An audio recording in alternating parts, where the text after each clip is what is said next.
শুরু করছি তোমাকে চাই। লিখনিতে নুসরাত জাহান মিথিলা। পর্ব সংখ্যা ৩৭। মার্ক একপাশে দাঁড়িয়ে, ট্যাবলেট হাতে। মার্ক হঠাৎ বলে ওঠে, বস, একটা ব্যাপার আছে। সত্যি কথা বলতে গেলে লিসিকে টার্গেট করা হচ্ছে। এই কথাটার সঙ্গে সঙ্গেই ইয়াবি বলে, কি? রিহান বলে ওঠে, কাকে টার্গেট? কেন? কাবির বলে, আমার তো কিছুই মাথায় ঢুকছে না।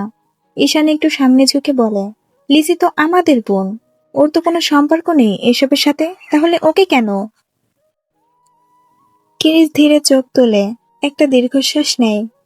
কারণ আমি যদি মাফিয়া ওয়ার্ল্ডের কিং হয়ে থাকি, তাহলে লিসি হচ্ছে কুইন। ঘরের ভেতর নিস্তব্ধতা। কিরিস চালিয়ে যায়, আন্ডারওয়ার্ল্ডের একটাই মেয়ে আছে যাকে নিয়ে এত আলোচনা, এত ফাইল, এত তথ্য। আর কেউ না, লিসি। লিসি খান। রেহানের চোখ কপালে। কিন্তু কেন? কিরিস হালকা হেসে বলে, কারণ সে আবাস খানের মেয়ে। আবাস খান শুধু একজন সাধারণ চাকরিজীবী না, সে ছিল deep cover, secret spy, drugs লেভেলের। ইয়াবি বলে, মানে ফুল আন্ডারওয়ার্ল্ড? কিরিস আবার বলে, সবচেয়ে ভয়ঙ্করটা। আবাস খানের কাছে ছিল আন্ডারওয়ার্ল্ডের সবচেয়ে গুরুত্বপূর্ণ তথ্য, কোড, লোকেশন, নাম, ডেল, সব। কাবের নিঃশ্বাস নেয় টেনে। আর সেই তথ্যের চাবি একটাই, তার একমাত্র মেয়ে, লিসি। ঈশান ধীরে বলে, আর লিসি জানেই না যে ওর দাম কত। কিরিস মাথা নোয়ায়। আবাস খান বড্ড চালাক মানুষ। সে এমনভাবে নিজের মেয়েকে সবকিছু থেকে দূরে রেখেছে যেন কিছুই জানে না, কিছুই হয় না। একটু থেমে মুখ হালকা বাঁকা হাসি টেনে ওয়াইনের গ্লাসটা হাতে নিয়ে ঘোরাতে ঘোরাতে বলে, আর আমাকে বেছে নিয়েছে ওকে প্রোটেক্ট করার জন্য। আমার হবু শ্বশুর মশাই মরে গিয়েও মেয়েকে আমার হাতে দিলেন না। এমন কাজ করে রেখে গিয়েছে যার জন্য আমাকে ওর ১৯ বছর হওয়ার পরে বিয়ে করতে হবে। ইয়াবি ভ্রুকুচকে বলে, ১৯ বছর কেন? এর আগে ওকে বিয়ে করলে কি হবে? কিরিস মুচকি হাসে, ১৯ বছরের আগে যদি ওর বিয়ে হয়, তাহলে গোটা ৩০ বিলিয়ন ডলারের প্রপার্টি ওর হবু বরের নামে হয়ে যাবে। আর যদি ১৯ বছর পরে ওর বিয়ে হয়, তাহলে ওর ভেতর থেকে ১৫ বিলিয়ন ডলার চলে যাবে গভর্নমেন্ট ফান্ডে। আর বাকি প্রপার্টি থেকে যাবে লিসির নামে। আর তার সঙ্গে আন্ডারওয়ার্ল্ডের অজানা হাজার রহস্যের ফাইল। কিরিস থেমে একটু নিঃশ্বাস নেয়, তারপর আবার বলতে থাকে, এমন শ্বশুরমশাই পাওয়া ভাগ্যের ব্যাপার। নিজের জামাইকে মাফিয়া বানিয়ে দিয়েছে। আমার মনে হয় আবাস খান ভবিষ্যৎ দেখতে পারে। সবাই স্তব্ধ হয়ে একে অপরের মুখের দিকে তাকিয়েছে, কিন্তু এই নিস্তব্ধতা যেন আরো জোরে জোরে কথা বলছে। এরপরে কিরিস মার্কের দিকে তাকিয়ে বলে, মার্কের সবচেয়ে কাছের বন্ধু ছিল আবাস খান, বলতে পারিস বেস্ট ফ্রেন্ড। আবাস খান নিজেই মার্ককে আমার কাছে পাঠিয়েছিলেন। ইয়াবি চমকে ওঠে, মানে মার্ক ভাই? মার্ক মাথা নোয়ায়, কিরিসের দিকে তাকিয়ে একটুখানি হাসি ঠোঁটের আগায় নিয়ে এসে বলে, বসের বিশ্বস্ত সহকারী হওয়ার গল্পটা হঠাৎ না। মার্কের কথায় সবাই মাথা নাড়ায়। কিরিস ধীরে বলে, মার্কের সঙ্গে কাজ করার পর থেকে কতবার জিজ্ঞেস করেছিলাম কে আমাকে পাঠিয়েছে, কিন্তু একবারও বলেনি। যখন নিজেই জানতে পারলাম, তখন আর কি বলবো। ততক্ষণে আমার হাত রক্তে রাঙানো। ঘরের ভেতর ভারী নীরবতা। হঠাৎ রেহান হেসে ওঠে, তার মানে তুই সত্যি লিসিকে? বাহ ব্রো। কবির হাসে, এটাই তো তোর কাছ থেকে এক্সপেক্ট করেছিলাম। ঈশান যোগ করে, কুইনকে সেভ করার জন্য কিং তো লাগবেই। ইয়াবি মার্কের দিকে তাকিয়ে বলে, কিন্তু মার্ক ভাই, একটু বলেন তো আমাদের, বড় ভাই কিভাবে আপনাদের দলে গিয়ে আন্ডারওয়ার্ল্ডের ঢুকলো? হ্যাঁ, লিসির বাবা আপনাকে ওর কাছে পাঠিয়েছিল, কিন্তু আমরা এই কাঠালে 18 ভাই রাজি হলো কি করে? এই তো জীবনের কোনো কাজে লাভ রাজি হয় না। কবির হেসে বলে, ঢুকলোই যখন আমাদেরও ট্রেনিং সেটে ঢুকালো। ঈশান বলে, ওই কথা তুই বলিস না বাবা। প্রথম দিন যখন দেখতে পেয়েছিলাম বাবা প্রথম দিন যখন দেখতে পেয়েছিলাম আর প্রথম দিন ও যখন আমাদেরকে ওই জায়গায় নিয়ে গিয়েছিল, আহ, ভাবলেও এখন কেমন লাগে। কাবের মার্কের দিকে তাকিয়ে বলে, আপনি বলেন। মার্ক হালকা হেসে বসে পড়ে। বস ঢুকেছিল একা, কিন্তু রাজা একা রাজত্ব করে না। কিরিস উঠে দাঁড়ায়, চোখে দৃঢ়তা। লিজি শুধু আমার ভালোবাসা না, সে আমার দায়িত্ব, আমার সীমা, আমার যুদ্ধ। মাই ফাকিং অবসেসড অ্যান্ড অবসেড লিসি শর্মা। একটু থেমে চোখে সেই পুরোনো তীক্ষ্ণতা এনে বলে ওঠে, আর যে এই কুইনকে ছুতে চাইবে সে বুঝে নেবে কিং কাকে বলে। ভাইরা একসাথে তাকায়, হালকা হাসি, গর্ব ভয় সব মিলিয়ে। রেহান বলে, চল তাহলে রাজা, রাজত্ব আগলে রাখি। ক্রিসের কথাগুলোর পরও ভাইদের মাথায় একটা প্রশ্ন ঘুরছে। ঈশান চুপচাপ ছিল অনেকক্ষণ, শেষমেশ বলে ওঠে, কিন্তু একটা কথা এখনো বুঝলাম না, মাফিয়া ওয়ার্ডের সাথে তোর মিলটা কিভাবে হলো? রেহান যোগ করে, হ্যাঁ, এটা হঠাৎ হওয়ার কথা না। কাবির সামনের দিকে ঝুঁকে, বল না ব্রো, শুরুটা কোথা থেকে? আমরা যখন তোর টিমে যোগ হয়েছিলাম তখন ও তোর ভালোই রাজত্ব ছিল। কিরিস একটু হেসে চোখ নামায়, হাসিটা নরম কিন্তু চোখে স্মৃতি ভারী। 15 বছর বয়সে ভাইরা একসাথে তাকায় একে অপরের মুখের দিকে, তাকিয়ে আবার কিরিসের দিকে তাকায়। আমি যখন পড়াশোনার জন্য লন্ডনে গিয়েছিলাম তখনই প্রথম মার্কের সাথে দেখা। সে আমাকে ফলো করেছিল, বারবার বলেছিল আমার পিছু নিস না, কিন্তু সে ছাড়েনি। বারবার বলেছিলাম আমার পিছু নিস না, কিন্তু সে ছাড়েনি। আমার ডিটেলস, আমার জায়গা, আমার চলাফেরা, আমার সবচেয়ে মূল্যবান জিনিস সব বের করে ফেলেছিল। একদিন সে শুধু একটা প্রশ্ন করেছিল। কেরিস মার্কের গলায় অনুকরণে, I am interest in the underworld. Rehan শীষ দেয়, 15তে এই প্রশ্ন? কেরিস মাথা ঝাঁকায়। প্রথমে কনফিউশনে ছিলাম, কিন্তু পরে মার্ক আমাকে এমন এমন কথা বলে যার জন্য রাজি হয়ে। মার্ক এবার কথা নেই। দুঃখিত সেদিনকার অন্যরকম ব্যবহারের জন্য, কিন্তু সেদিন কে যদি আমি কথাগুলো না বলতাম তাহলে হয়তো আপনি আজকে এই চেয়ারে বসে থাকতেন না, মাই লর্ড। আজও মনে আছে সেদিনটা, আমি যখন প্রথম আন্ডারওয়ার্ল্ডে বসকে নিয়ে যাই। সে হালকা হাসে, সবাই হাসছিল। ইয়াবে বলে, কেন? মার্ক আবার বলে, বলছিল সবচেয়ে ইয়াংগেস্ট মাফিয়া। আমার মতো এত বড় একটা লোক কি করে এত ছোট একজনের গোলামি করে? কাবির হেসে ওঠে, আমরা থাকলে আমরাও হাসতাম। মার্কের হাসিটা মিলিয়ে যায়। কিন্তু সেই পার্টিতে একটা ছোট ঘটনা হয়েছিল। ঘরের ভিতর নিস্তব্ধতা। ছেলেরা ঠিক যেমন ভূতের গল্প শোনার সময় মাঝে মাঝে থেমে যায়, এবং তখন যে নীরবতা আর ভয় তাদের মনের ভিতর ধুকপুক ধুকপুক করে, সেটা এখন ছেলেদের মনের ভিতর চলছে। মনোযোগ দিয়ে তারা প্রত্যেকটা কথা শুনছে। একটু থেমে এরপরে আবার বলতে শুরু করে, মার বস রেগে গিয়েছিল। এই কথাই গিরিশ চুপ করে আছে, চুপচাপ বসে ড্রিঙ্কস করছে। এই দেখি অ্যাবি বলে, আপনি কন্টিনিউ করেন। মার্ক ধীরে বলে, সে রাতে 3জন বড় মাপের মাফিয়া বসকে অসম্মান করেছিল। একজন রাশিয়ান, একজন ইতালিয়ান, একজন মেক্সিকান।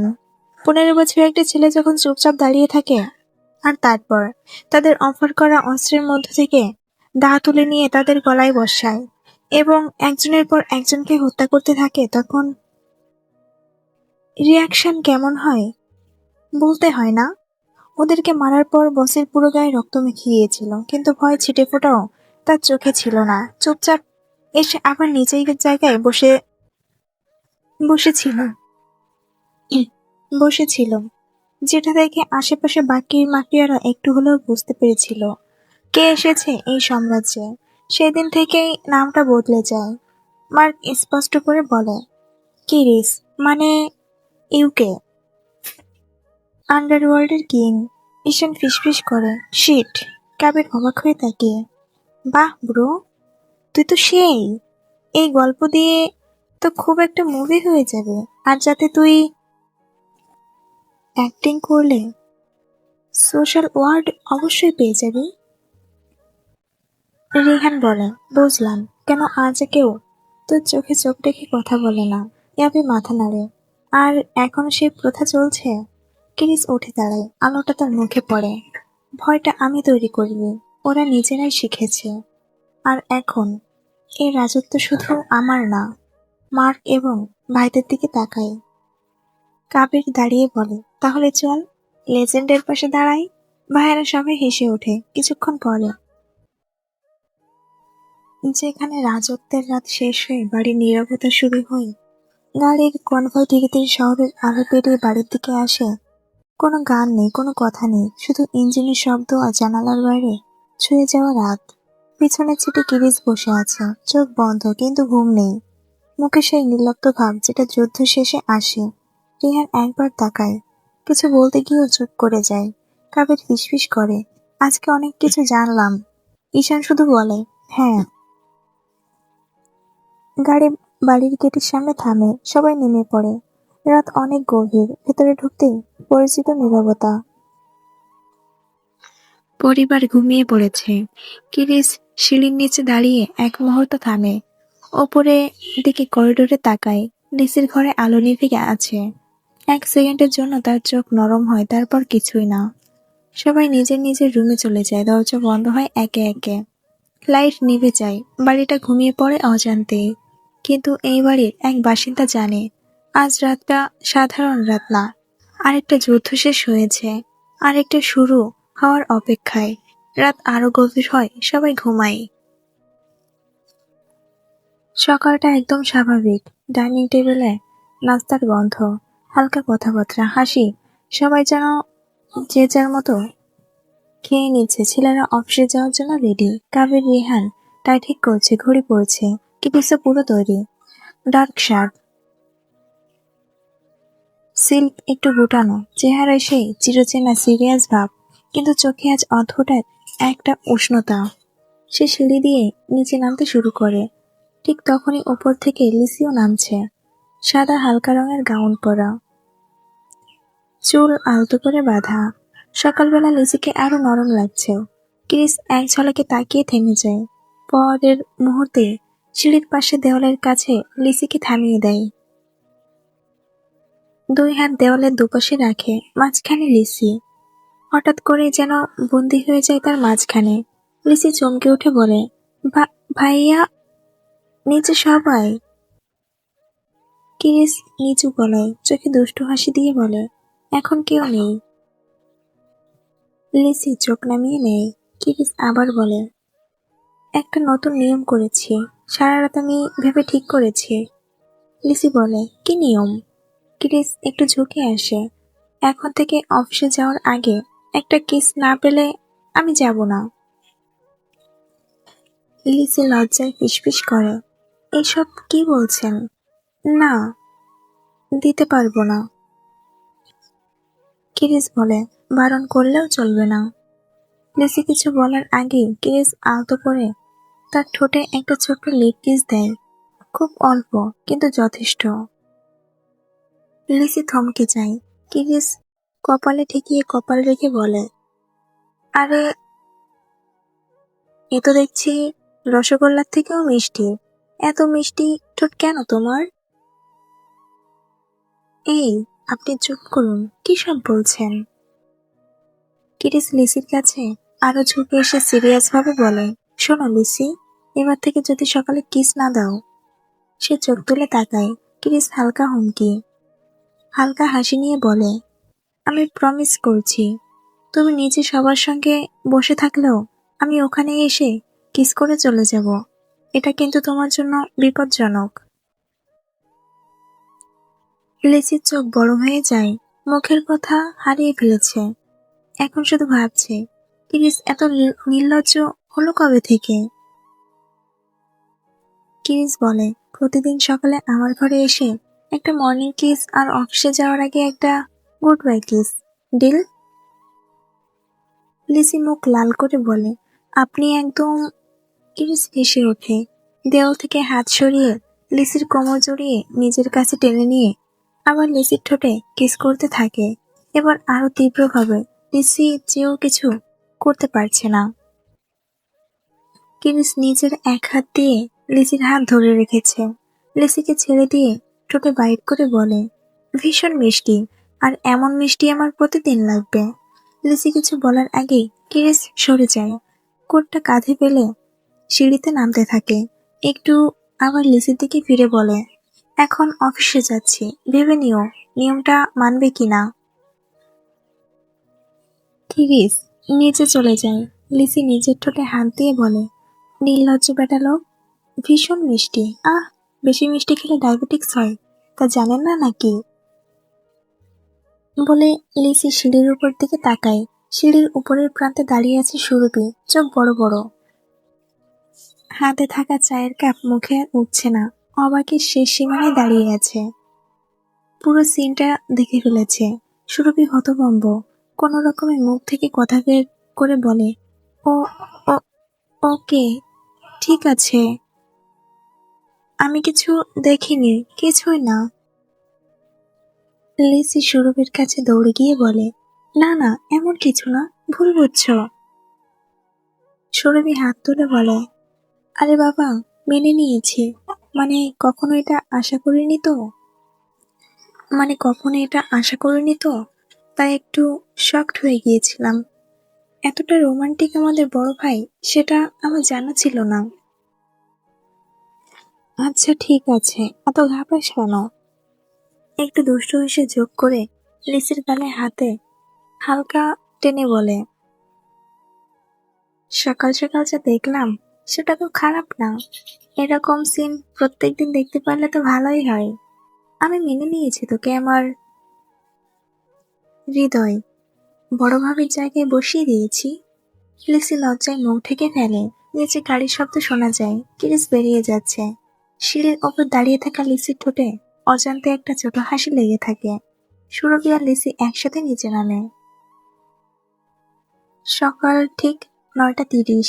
রায়চৌধুরী গ্রুপের হেড অফিস, গ্লাস আর স্টিলের বিশাল টাওয়ার। লবিতে ঢুকেই পরিবেশ বদলে যায়। কেউ দৌড়াচ্ছে, কেউ ফোনে কথা বলছে, কেউ ট্যাবলেট হাতে রিপোর্ট রিভিউ করছে।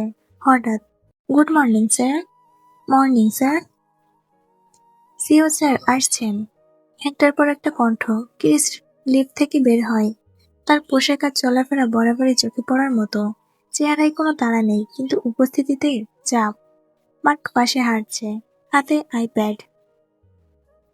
মার্ক বলে, বস, আজকের শিডিউলটা একটু রেডি।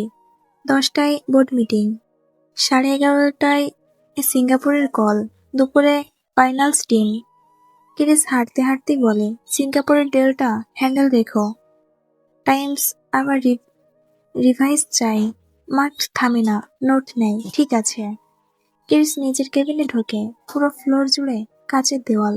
শহরটা নিচে খেলনার মতো। সে চেয়ারেও বসে না, সোজা ফাইল নেয়। এই প্রজেক্ট কে সাইন করেছে? একজন সিনিয়র এক্সিকিউটিভ এগিয়ে আসে। স্যার, আমি। ক্রিস চোখ তুলে তাকায়। 1 সেকেন্ড। নামটা পড়েছ? জি স্যার। ক্রিস বলে, তাহলে এই ক্লোজটা কিভাবে মিস করলেন? ঘরে নিস্তব্ধতা। ক্রিস ফাইলটা টেবিলে রাখে। এখানে আমরা লিড করছি, ফলোয়ার না। গলায় শান্ত, কিন্তু প্রশ্নাতীত। আজকের মধ্য ঠিক করে দাও, না হলে প্রজেক্ট নয়, তুমি বদলাবে।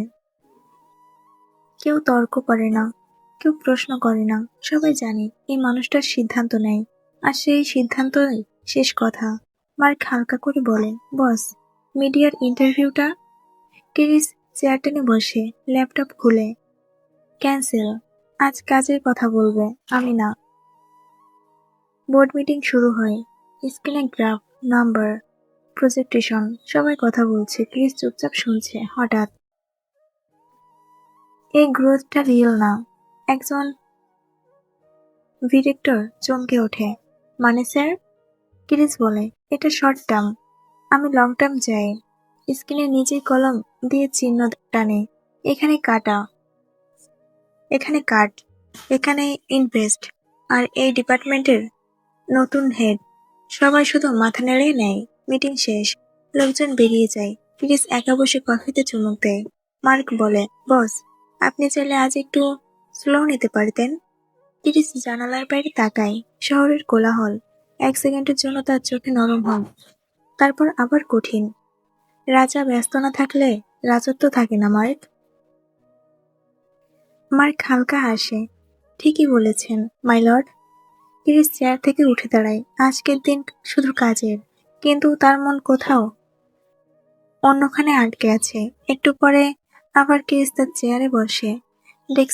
ডেস্কের ফাইল, ট্যাবলেট, তিনটা স্ক্রিনে আলাদা আলাদা ডাটা। এই ডিলটা আজকের মধ্যেই ক্লোজ চাই। না, আমি কাল না, এখন চাই। কণ্ঠ শান্ত, কিন্তু সিদ্ধান্ত চূড়ান্ত। একজন সিনিয়র এক্সিকিউটিভ ঢুকে থেমে যায়। স্যার, ইউরোপ সেকশনের। ক্রিস চোখ তোলে। আমার সময় নষ্ট করো না, সলিউশন নিয়ে এসো। রুমে কেউ কথা বলে না। সবাই জানে এই মানুষটার সামনে ভুল মানে শেষ। মার্ক একপাশে দাঁড়িয়ে, হালকা রিল্যাক্সড। বস, মিডনাইট শিপমেন্ট রেডি। ক্রিস মাথা নাড়ায়। ডাবল সিকিউরিটি, একটা স্ক্র্যাচও চায় না। সে কল কাটে, চেয়ারে হেলান দেয়। দেখতে দেখতে বিকাল গড়িয়ে যায়। চারপাশটা সূর্যে হালকা সোনালি আলোয় মোড়া। বাড়ির ভেতরে হলরুমে বসে আছে সব কাজিনরা। বড়রা নিজেদের মধ্যে ব্যস্ত। জিনরা, সুরভি, আরবি, যারা, নুসরাত আর লিসি। টিভিতে কিছু চলছে, কিন্তু কারো মন সেখানে নেই।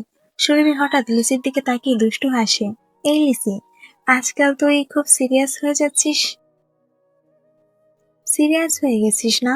লিসি ভ্রু কুঁচকে। মানে? মানে আগে আমরা বসে আড্ডা দিলে তুই হাসতিস, এখন তুই হাসিস ঠিকই, কিন্তু চোখটা কই যেন অন্যদিকে থাকে। আরবি খিলখিল করে হাসে। ওই দিকে, অফিসের দিকে। লিসি গাল ফুলিয়ে বলে, ধুর, এসব কিছু না। ঠিক তখনই যারা হঠাৎ বলে ওঠে, ইস, এখন যদি আইসক্রিম থাকতো। সবাই একসাথে, হ্যাঁ। আরবি উঠে গিয়ে ফ্রিজ খুলে দেখে। এক সেকেন্ড পর হতাশ মুখ। খালি, একেবারে খালি। সুরভির সঙ্গে সঙ্গে নাটকীয় গলায়, এটা তো অন্যায়। এমন আবহাওয়ায় আইসক্রিম না থাকা মানে অপরাধ। লিসি হেসে বলে, আমরা চাইলে তো বাইরে থেকে আনতে পারি। সুরভি মাথা নেড়ে, না না, আমরা বললে দেরি হবে, কিন্তু যদি নেত্রী বলে তাহলে কাজটা একদম ভিআইপি স্পিডে হবে। সবাই একসাথে লিসির দিকে তাকায়। লিসি অবাক। আমি?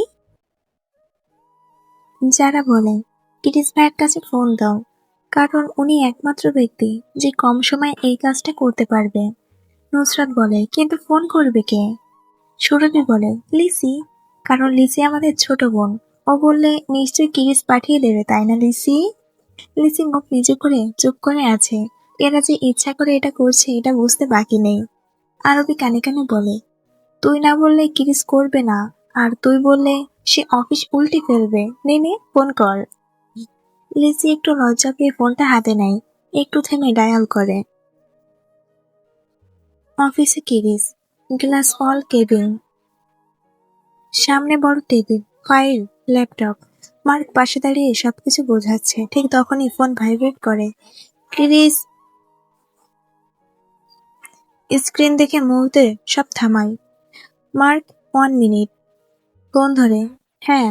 লিসির কণ্ঠ। লিসির কণ্ঠ, একটু আইসক্রিম পাঠিয়ে দিতে পারবে? আসলে ফ্রিজের গুলা শেষ। একটু যদি। ক্রিসের কণ্ঠ একদম বদলে যায়। কি ফ্লেভার? লিসি হকচকিয়ে, এত তাড়াতাড়ি? বলো। চকলেট, ভ্যানিলা আর স্ট্রবেরি। ক্রিস হালকা হেসে, 15 মিনিট। কল কেটে যায়। মার্ক তাকিয়ে বলে, মিটিংটা? ক্রিস কোট তুলে নেয়, তুমি আইসক্রিম নিয়ে যাও। মার্ক বিলিং করে, স্যার বাড়িতে এখন। মার্ক মুচকি হাসে, আমি মিটিংটা 20 মিনিট পিছিয়ে দিচ্ছি বলে মার্ক চলে যায়। আর ক্রিস চেয়ারে বসে ফোনটা হাতে নিয়ে ঘোরাতে ঘোরাতে মুচকি হাসে। ঠিক সময় মতো বাড়ির গেটের সামনে গাড়ি থামে। মার্ক নিচে নেমে বড় একটা ব্যাগ হাতে দেয়। ভেতরে ঢুকে সবার চিৎকার, আইসক্রিম এসেছে। সুরভি লিসের কানে ফিস ফিস, দেখলি, আমরা বললে হয় না, তুই বললে ক্রিস হ্যাঁ বলবে। আমার ভাবি। লিসি কিছু না বলে শুধু হেসে নেয়। আইসক্রিম ভাগ হতে হতে থাকে। হাসি দুষ্টু, ঠান্ডা। লিসি 1 চামচ আইসক্রিম মুখে দিয়ে মনে মনে ভাবে, একটা ফোন কল আর পুরো পৃথিবী একটু মিষ্টি হয়ে যায়। দূরে অফিসের কেবিনে ক্রিস আবার কাজে বসে, ঠোঁটের কোণে হালকা হাসি নিয়ে, কারণ সে জানে বাড়িতে এখন সবাই খুশি। সন্ধ্যাবেলা অফিস থেকে ফিরে 3 জন, কিরিস, কাবির আর রিহান। গাড়ি থামাতে বোঝা যায় দিনটা সহজ যায়নি। কিরিসের মুখে সেই চিরচেনা ঠান্ডা ভাব, কিন্তু চোখের নিচে হালকা ক্লান্তির ছাপ। কাবির ঢুকেই বলে, আজকে আর পারছি না ভাই, মাথাটা ধরে আছে। রিহান জুতো খুলতে খুলতে, অফিস না, আজকে যেন যুদ্ধক্ষেত্র ছিল। 3জনই উপরের দিকে চলে যায়। ফ্রেশ শাওয়ার, পরিষ্কার কাপড়। কিরিস ঘরে ঢুকতেই তার শরীরটা ঢিলে হয়ে আসে, কিন্তু মনটা এখনো ভারী। সন্ধ্যা সবাই হলরুমে, টিভি চলছে, কেউ গল্প করছে, কেউ মোবাইলে। এমন সময় রান্নাঘর থেকে লিসি বের হয়, হাতে ট্রে, তাতে ধোয়া ওঠা কফি। সে সোজা কিরিসের কাছে গিয়ে ট্রে নামায়। লিসি মৃদু কণ্ঠে জানায়, আজকে অনেক ক্লান্ত লাগছে দেখছি, কফিটা গরম। ক্রিস চোখ তুলে তাকায়, কথা কম কিন্তু চোখে আলাদা নরম ভাব। তুমি বানিয়েছ? লিসি মাথা নাড়ায়। ক্রিস কফি তো 1 চুমুক দিয়ে ধীরে বলে, এই কফিটা সারাদিনে সব ক্লান্তি নামিয়ে দেয়। আরবি পাশ থেকে ফিসফিস করে, কফি না, বানানোর মানুষটার জন্য। সুরভি বলে, এই কফিটা কিন্তু স্পেশাল ব্র্যান্ড, লিসি এডিশন। লিসি লজ্জা পেয়ে চুপ করে থাকে। কিস শুধু হালকা হাসে, কিছু না বলে। এমন সময় আনোয়ার সাহেব গলা খাকারি দিয়ে বলেন, কিরিস, তোমার সাথে একটু কথা আছে। কিরিস সোজা হয়ে বসে, জি বাবা। আনোয়ার হাতে একটা খাম তুলে দেন, ভেতরে কয়েকটা মেয়ের ছবি। দেখ, পরিবার দেখেই বাছাই করেছি, এবার তোর বিয়েটা ঠিক করা দরকার। হলরুমের নিস্তব্ধতা। কাবির আর রেহান চোখাচোখি করে, তারপর লিসির দিকে তাকায়। আরবি সুরভিও লিসির দিকে তাকায়। লিসি শুধু কিরিসের দিকে তাকিয়ে আছে, কোনো কথা নেই, সবাই চুপচাপ। কিরিস শান্ত গলায়, এখন এই বিষয়ে কথা বলতে চাই না।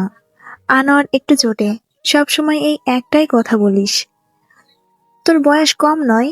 রেহান হালকা হাসি দিয়ে, চাচা, কিরিসের জিনিস জোর করে হয় না। আনোয়ার তাকিয়ে বলে, তুই মাঝখানে পড়িস না, আমি বড়দের মতো কথা বলছি। এই কথা শুনে রিহান চুপ, কিন্তু কাজিনরা মুখ বন্ধ করে হাসছে রিহানের কথায়। হলরুমে তখনও সবাই আছে। কিরিস চুপচাপ বসেছিল এতক্ষণ, কিন্তু আনোয়ার আবার ছবিগুলোর দিকে তাকিয়ে বলেন, এগুলো শুধু দেখার জন্য না, একটা সিদ্ধান্ত নেওয়ার জন্য। এবার কিরিস ধীরে ধীরে কফির মগটা টেবিলে নামায়। টক শব্দটা ছোট, কিন্তু ঘরের ভেতর অদ্ভুতভাবে ভারী হয়ে যায়। কিরিস উঠে দাঁড়ায়, কণ্ঠে চিৎকার নেই, বরং ভয়ঙ্কর শান্ত। বাবা, একটা কথা পরিষ্কার করে বলি। সবাই ওর দিকে তাকায়। এই বাড়িতে থাকার শর্ত যদি হয় আমাকে বিয়ে করতে হবে, তাহলে এই বাড়িতে থাকার দরকার নেই আমার। হলরুমে নিস্তব্ধতা। আনোয়ার অবাক হয়ে, এই কি বলছিস তুই? কিরিস চোখ নামিয়ে নয়, চোখে চোখ রেখে বলে, আমি বিয়ে করব কি করব না সেটা আমার সিদ্ধান্ত, কারো চাপের কারণে না। কাবির চুপ করে আছে, রিহান গম্ভীর। সুপ্রিয়া একবার লিসির দিকে তাকায়। লিসি তখনও চুপ, একদম স্বাভাবিক। কিরিস আবার বলে, আমার বিয়ের দরকার হলে আমি নিজেই করব, কিন্তু সেটা তোমাদের জোরাজুরিতেও না, বা এই বাড়িতে থাকার লাইসেন্স পাওয়ার জন্যও না। আনোয়ার গলার স্বর নামিয়ে, তুই বাড়াবাড়ি করছিস। কিরিস ঠান্ডা হেসে, না, আমি সীমা টানছি। 1 সেকেন্ড থেমে আবার বলে, এই বিষয়টা যদি বারবার উঠতে থাকে আমি এখান থেকে সরে যাব। তখন কেউ যেন না বলে আমি হঠাৎ সিদ্ধান্ত নিয়েছি। এবার সুপ্রিয়া দ্রুত বলে ওঠে, থামো দুইজন, আজ এখানেই শেষ। আনোয়ার আর কিছু বলে না, মুখ শক্ত করে বসে থাকে। কিরিস আরো 1 সেকেন্ড ও দাঁড়ায় না, ঘুরে সোজা উপরের দিকে চলে যায়। সিঁড়ি ভাঙার শব্দ মিলিয়ে গেলে হলরুমে শুধু একটা ভারী শ্বাস পড়ে থাকে। আর লিসি, সে কিছুই বলেনি, কিন্তু সবাই বুঝে গেছে এই রাগের পেছনে শুধুই জেদ নেই, কিছু একটা আছে যেটা কিরিস কাউকে ছুতে দেবে না। সময় যেন নদীর স্রোতের মতো বয়ে যায়, কখন কিভাবে কেউ গেল বোঝা যায় না। দেখতে দেখতে একটা সপ্তাহ কেটে গেল, আর এই একটা সপ্তাহের মধ্যে সবচেয়ে কম জিনিস যেটা ছিল সেটা হচ্ছে কিরিসের বিয়ের কথা। 1 সপ্তাহ, একটা সপ্তাহ যেটা কিরিসের কাছে 1 বছরের মতো লেগেছে। দিনে কিছু না বললেও রাতে হলে কথাটা কথাটা উঠে আসে। কখনো ডাইনিং টেবিলে, এই বয়সে মানুষ সংসার গোছায়, কখনো খবরের কাগজ নামাতে নামাতে, বাড়িতে একজন বউ এলে ঘরটা পূর্ণ হয়, কখনো একেবারে হালকা গলায়, তোর জন্যই তো ভাবছি। কিরিস কিছু বলে না, একবারও না, সে শুধু শোনে চুপ করে, কিন্তু প্রতিটা কথা তার ভেতরে কোথাও জমতে থাকে।